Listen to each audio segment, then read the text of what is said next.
Welcome, Barry Lundstrom, adaptive design scientist and fellow K-Dub at Someplace Else. Today we are here to premiere our Chalk Talks. It's Chalk Talk number 1, and the subject is why not Utopia? Why not Utopia? This is a question for many people, but we decided that since my folks at Solve at Someplace Else came up with a portal to Someplace Else that will allow us to virtually talk to anyone about anything. So we're going to reveal our first guest is going to be Socrates. And let's open the portal and welcome him.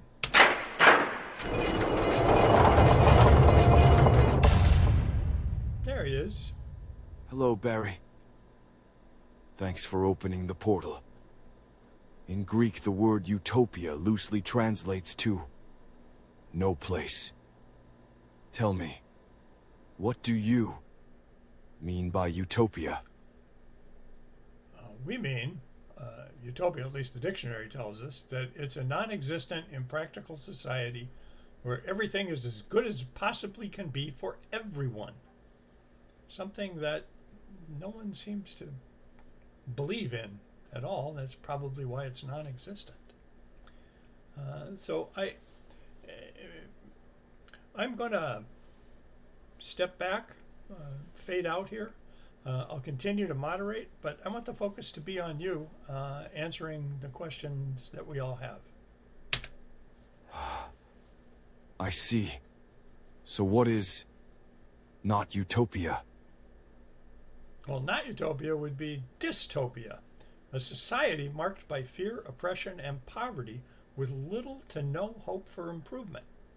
That sounds terrible, but it's real. It's a society.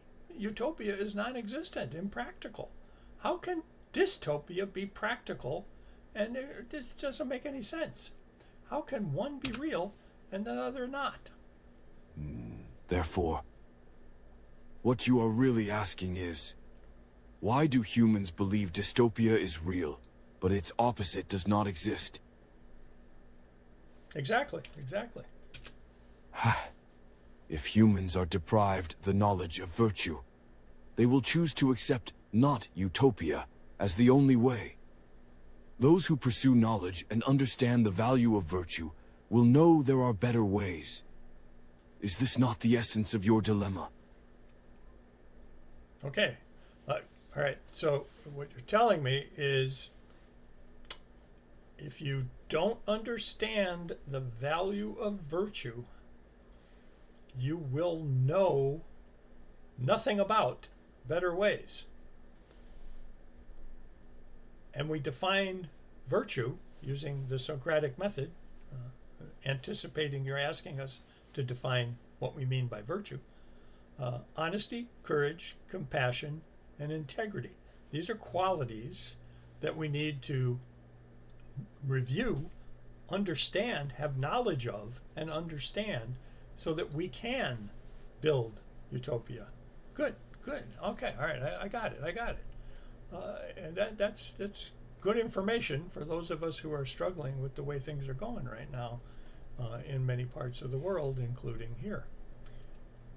But I wonder if you could clarify for us, what's a dilemma? Shall I tell my dilemma joke? Oh, Socrates has a dilemma joke. That is great. All right, by all means, Soc, take it away. So Aristotle comes to me and says, teach me the law. And I say, okay, 5,000 drachmas. So he says, oh, I haven't got any money. Of course you don't. Well, I'll teach you the law, and if you lose your first case, you don't have to pay me. So I teach him for a few months, and he says, I don't want to do this anymore. So I say, okay, pay up, but he still doesn't have any money. I take him to court, and the judge says, he must pay. So then Ari says, I just lost my first case. Ha ha ha ha ha. Sock, you got to work a little on your delivery, but that was pretty good. That's a pretty good one.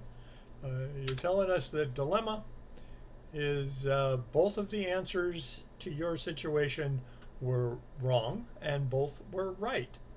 And the way you decide which one is the answer you're going to accept is on your perspective, not somebody else's perspective, not either. It's just what do you think about that? And that's really good. And in our society today, we have multiple answers, multiple solutions. All of them are right and all of them are wrong depending on an individual's perspective. I would call it philosophy, but perspective works. However, one should avoid answers that lack virtue, because the virtuous will enjoy a better life. What? Oh, I see the portal is about to close. Let me ask you 2 more questions. What is your motto at someplace else? Well, that's an easy one. While there is no I in team, idea, innovate, and initiative all begin with you. And what does utopia begin with?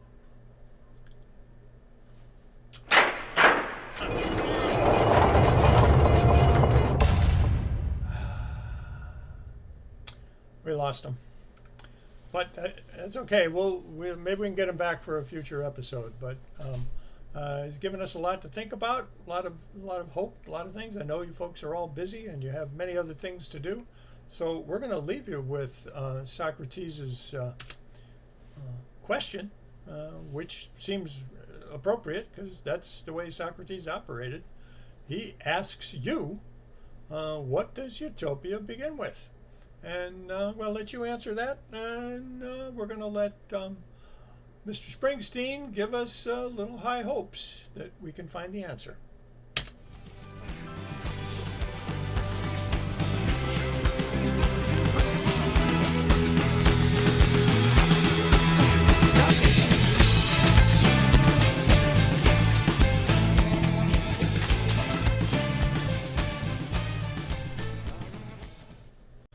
I'm boogieing. You can't see me, I'm off camera. But I'm boogieing to that. That is really good. Okay. Thank you for your attention. Thank you for your time. And please, go to someplaceelse.org. Sign up for our subscriptions. And we'll keep you advised on future episodes.